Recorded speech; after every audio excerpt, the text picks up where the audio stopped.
repetidores, pero si hai repetidores para aprender, pues tampouco pasa nada, non ser máis listo ni máis tonto porque teñades que estar un aniño máis. A veces é que un está inmaduro e non está preparado para según que cousas, para que con calma.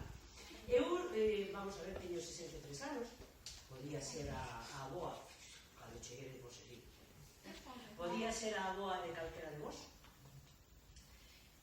Cando eu era pequena, as escolas non eran como agora. Primeiro, non había nenos tan pequeniños de 3 anos, nin había escolas infantiles como hai agora, de 0 a 3, que a tedes aí ao lado. Nos íamos a escola con 6 anos. Non crees? Eu penso que non. No, porque nos ponen un día... Claro, porque, mira, hasta os 6 anos ti non ibas á escola, pero cando chegabas aos 6 anos, tiñas que empezar a aprender. Tienes que aprender todo por corte. Claro, en canto que vos ides aprendendo desde pequeniños, e sobre todo tedes a inmensa sorte de que estades nenos e nenas xuntas, porque cando eu era pequena, as escolas non eran de nenos e nenas. Eran os nenos por un lado e as nenas por outro. Que ocorre? Que eu estaba nun pobo, nun lugar moi pequeniño, e non había locais para as escolas. As escolas non era como agora, con este centro tan maravilloso, cheo de luz, cheo de color, cheo de xogos, con uns profes que se poñen ás vosas alturas, que xogan con vos, que vos enseñan, pero tampouco con esa autoritarismo que tiñamos cando nós éramos pequenos. Cando nós éramos pequenos había un mestre ou unha mestra para nenos e nenas, e aquelo non era como agora. Aquelo era un mestre que contaba, se era simpático, mellor, porque os mestres que tiñamos nós non eran os de... Eu non sei se vos vestedes a lingua das bolboretas. Non? Bueno, pois é un libro maravilloso de un escritor galego que se chama Manolo Rivas, que conta a historia de un mestre e os nenos nunha época determinada, pero que ese mestre é un exemplo. Pero os mestres e as mestras en xeral, cando eu era pequena, non eran así.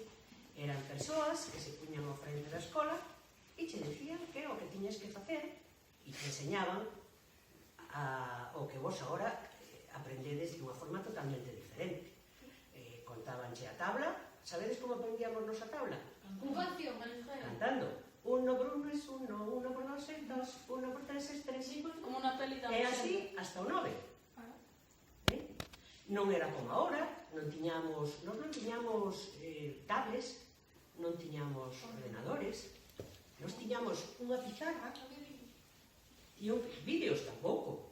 Non había ni cámara.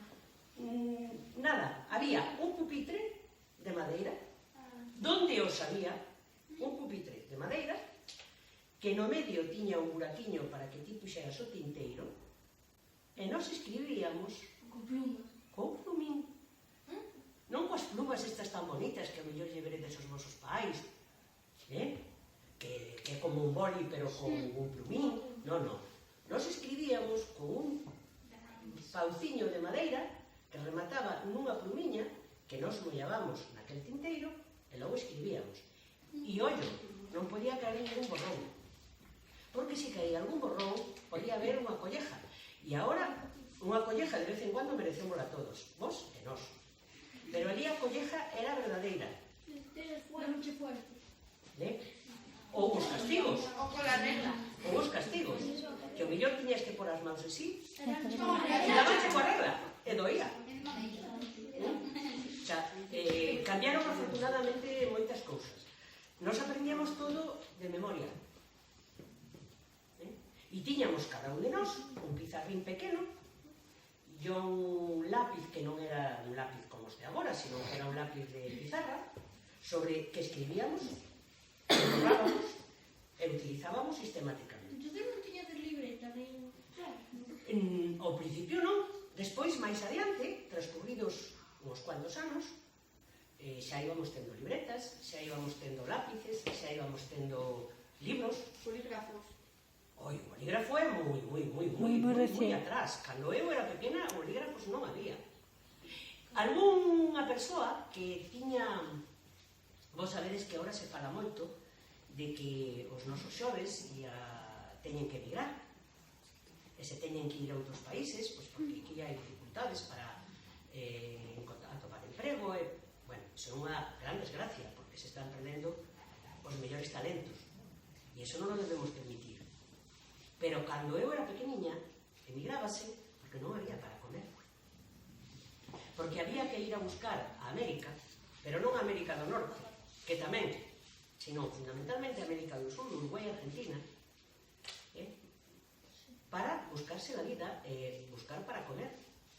E marchaban, a maioría das veces, os pais, e as nais quedábanse cos nenos aquí, e algunhas veces volvían, e algunhas veces non volvían. O sea, que era unha época moi difícil, moi dura, era a posguerra larga, eu nací no ano 1953, a guerra acabou no ano 1939, facede a resta, pero neste país as cousas non empezaron a marchar ben hasta o ano 1975. E a partir de aí cambiou o noso mundo, pero hasta esa época as cousas foron moi complexas e moi complicadas. Por suposto, na escola non se falaba galego. E ten máis, dicíanse, neno ou nena, fala cristiano. O sea, falar en galego equivalía a ser un mouro. Ser mouro era aquelo de os árabes que ahora nos vemos como xente normal, que convive con nós e coexiste con nós. Había un concepto totalmente diferente porque tiña unha religión diferente e nos parecía que se viña Mahoma nos perseguía e nos comía. Entonces, a expresión era: si ti falabas en galego na escola, nena ou neno, fala en cristiano. E máis, podían te castigar por falar en galego. Algo que para nós hoxe é cotiá, falamos, só nos faltaría que non pudésemos falar a nosa lingua. Mirad, cando eu tiña 6 anos, non o olvidarei nunca. No meu pueblo, extrañamente, porque non había máis lugares, os nenos e as nenas estábamos na mesma escola, na mesma aula. Era unha aula que sería como a mitad desto. E ali estábamos 49 nenos e nenas. 49. Imaginaros o que é. E eu era moi pequena, pero como as mestras vivían nos lugares, e nos lugares non había ni pensións, nin había hoteles, algunhas veces vivían coas familias. E a mestra que estaba no meu pueblo vivía na casa da miña avoa. Na casa da miña avoa. Porque non había hoteles, non había pensións, non había as escolas, eran espacios que che prestaba unha familia, que non era algo separado, como agora, que tedes un centro maravilloso. Máis tarde foronse facendo escolas unitarias en dos lugares, pero eso xa foi moito máis tarde, foi a partir dos 60 e algo. Pois a mí levábame a mestra con ela á escola, e eu era a máis pequeniña, porque todos os demais eran maiores. E sabedes como aprendían as capitales do mundo? Cantando. Puñanlles un mapa na parede, como os que tedes agora, que non se parecen en nada, porque o mundo cambiou totalmente. Xa, antes estaban diferentes repartidos. Claro, antes a Unión Soviética eran un montón de repúblicas que agora son países. A zona de Yugoslavia, o que hoxe son 25 repúblicas, antes era Yugoslavia. Había ademais unha división este-oeste, o sea, decir, países comunistas, países occidentales. Era outra división no mundo e outra visión no mundo. Entonces, a mí levábame a mestra con ela e aprendíamos as capitales europeas cantando. E eu de escoitar os nenos maiores aprendíme as capitales de Europa, todas, pero non sabía escribilas, eu solamente de oílas. Eu sabía que España capital Madrid, Noruega capital Oslo, pero eu non sabía máis. E logo ubicabas no mapa perfectamente. E aprendín a ler de escoitar os nenos. Cando xa fun a escola que tiña que ir por idade, xa sabía ler, pero iso é unha excepción. O normal era que ti foses a escola xa un pouquiño maior e a unha escola onde estaban nenos e nenas e onde había moitísimas dificultades para casi todo. E unhos mestres e unhas mestras que, dende logo, en nada se parecen agora, as de agora. Algún había, mirade, contonos unha anécdota. Había libros que non se podían ler naquela época. Entonces normalmente eses libros estaban arrochados. Tú non os vías. Había unha mestra que era unha muller excepcional, inda que a apariencia era de unha muller adusta, seria, antipática, pero era unha muller excepcional e tiña dentro da aula, escondido nun armario, libros que tú abrías o armario e non o vías, vías os libros de aquela época, pero non vías ningún libro que pudese estar prohibido, nin vías un poema de Machado, nin cousas semellantes, o sea, nada. E cando ela consideraba que había, bueno, que xa se podía, ela levantaba unha tapa que tiña a parte de abaixo do armario e sacaba libros. Por exemplo, eu nunca olvidarei cando nos leu un poema de un señor que se chama Rafael Alberti, que xa morreu, e de un señor que se chama Pablo Neruda, que era un poeta chileno, que foi asesinado por o régimen chileno, e nos leu dous poemas de esas personas. A mí non se me olvidou jamás. Cando acabamos de ler eses poemas, volvemos a esconder e ali estaban os libros. Nos chamábamos o caixón dos libros prohibidos, porque sabíamos que algo pasaba. Non sabíamos exactamente que, pero sabíamos que algo pasaba, porque aqueles libros só salían algunhas veces. Logo, sí, salía Cuchifritín e salía non sei que, de Icelia e non sei cuánto, pero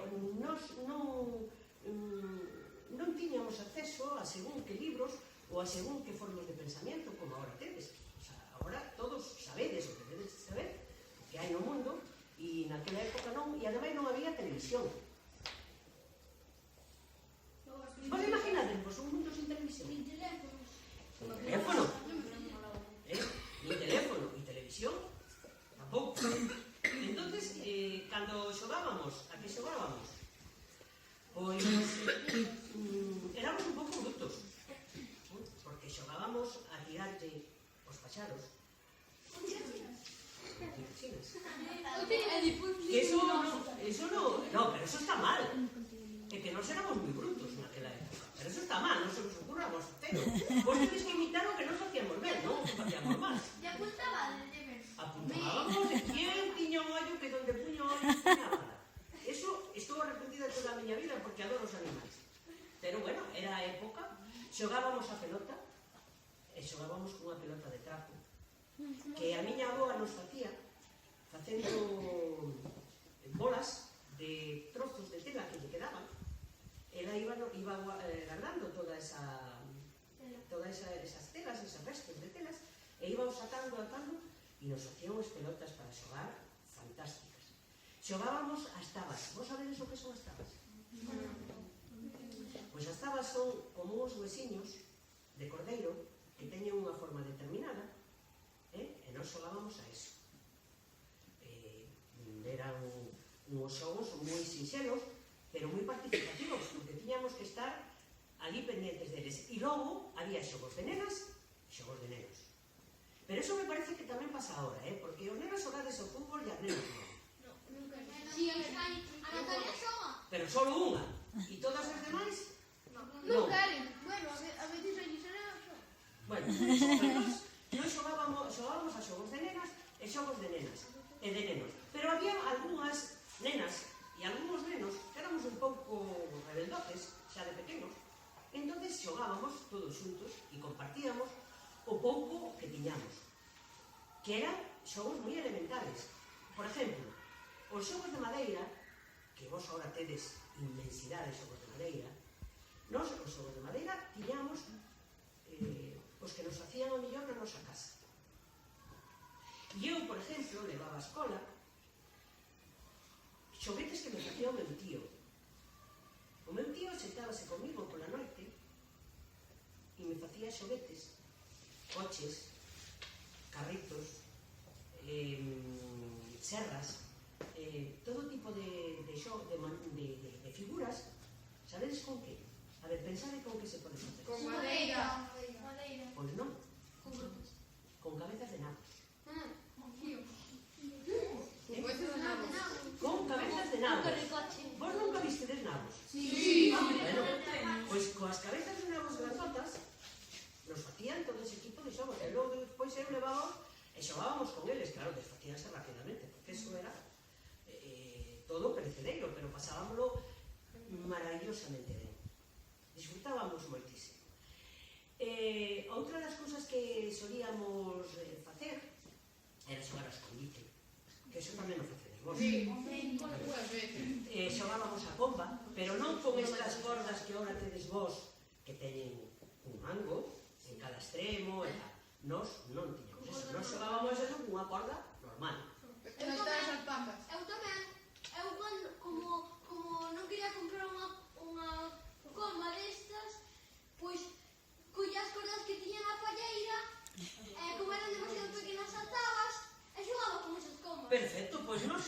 Valían igual. Ahora as cordas suelen ser de plástico, pero naquela época non, eran de esparto. Eran de esparto. E entón, con eso facíamos. Xogábamos o truque, sabedes que é o truque? No. Bueno, pois o truque é...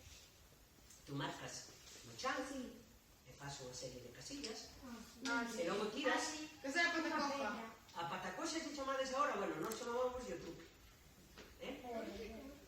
Pois é un xogo dos antigos. Xogábamos a peonza. Eso sí sabedes, todos. Pero a peonza non era como a da agora. De madeira. Agora, a da agora é de madeira, pero naquela época, o mellor a peonza era pois un trozo de nabo. Claro, porque os nabos eran máis duros e as patacas. Entonces, con eso, ademais, en casi todas as casas había nabos e patacas. O que o mellor non había eran outras cousas. Pero nabos e patacas, sí. Entonces, con eso se facían un montón de cosas. Durabanche moito as peonzas. Non duraban pouco, non pasaba de un día, pero se facía outra. Eu máis facía des. O meu tío, eso era un traballo do meu tío, porque eu era pequena non podía coller coitelos. Entonces, o meu tío, que era un artista, nos facía as peonzas. Dos cuchillos de piedra. Os coitelos eran de madeira, por la parte de atrás, a veces non, e logo eran de latón. Fundamentalmente de latón. Supoño que nas casas acomodadas habería coitelos de plata, do que fora. Pero os que había nas casas normais, nas aldeas, nos lugares donde nos somos e onde nos estamos, eran de latón. De latón. Era unha especie de metal blando, e a maioría eran de latón. Despois xa empezou a vir o acero inoxidable, etcétera, etcétera. Pero eran de latón, e os platos eran ou ben de madeira, ou ben de porcelana. Sí. De porcelana desta que vos coñecedes e que seguro que nas vosas casas hai, porque tampouco había grandes baixelas. En algunhas casas sí, a miña abuela tiña unha baixela porque lle trouxera o meu abuelo de Cuba. Pero eso non era fácil. Dime. Que cando éramos pequenos non xogabades tamén a billarda. Por donde eu nací, a billarda non se xogaba. Non xogábamos moito a billarda. Xogábamos moito máis a unha cousa que se chama os bolos. Que tiras unha bola e tens que tirar unhos bolos. Sí, pero non os bolos que tedes agora, sino que eran uns tacos de madeira, redondos. Non era como, estes teñen forma de botella, non? Sí. De botella larga. Bueno, non. Para nós eran uns tacos de madeira, máis ou menos grosos, e unha pelota de madeira. E con eso xogábamos. Jugar con unha patata. Non, eso non, porque aí xa se desfacía. Eso xa o facíamos. Eso xa había, e ademais era compartido, porque non todos os nenos tiñamos todo, tiñamos que compartir. Vos pensade que no colexio nos daba pola mañá e pola tarde o almorzo que consistía en leite en polvo. Sí, gustaba o leite en polvo? Pois non sei que decirvos. E queixo, que mandaban os americanos aos colexios para que os nenos e as nenas tivéramos un alimento básico. Os queixos, ahora mesmo che contesto, os queixos viñan unhas latas amarelas e eran de color amarelo como o queixo de bola de agora, e a leite viña en polvo. Entón, os nenos e as nenas nos daban todas as mañás e todas as tardes, porque a escola era mañá e tarde, e non se comía ali, por suposto, cada un se iba a comer a súa casa. Nos daban leite en polvo e queixo deste porque os nenos estaban infraalimentados. A posguerra foi moi dura, e hasta os anos 60 e moito as cousas non foron fáciles. Entonces, en moitas casas faltaba comida. E isto mandábano os americanos, mirade que maravillosos, eses señores de alá. En vez de mandarnos outras cousas, nos mandaban leite e queixo. Que a miña abuela díceme a veces que, por exemplo, cando eu non quero comer alguna comida, díceme que nós temos moita sorte porque lá antes só comía caldo e patatas. Porque en seu pueblo, como non había tanto de comer, todos comían o mismo e só dice que pola mañá caldo e patatas, pola tarde caldo e patatas, pola noite caldo e patatas. Que só nos alimentaban de caldo e patatas. Tamén dice que había, e hai veces que só comían pan, había. Que esos eran tamén afortunados, porque había moita xente que non tiña.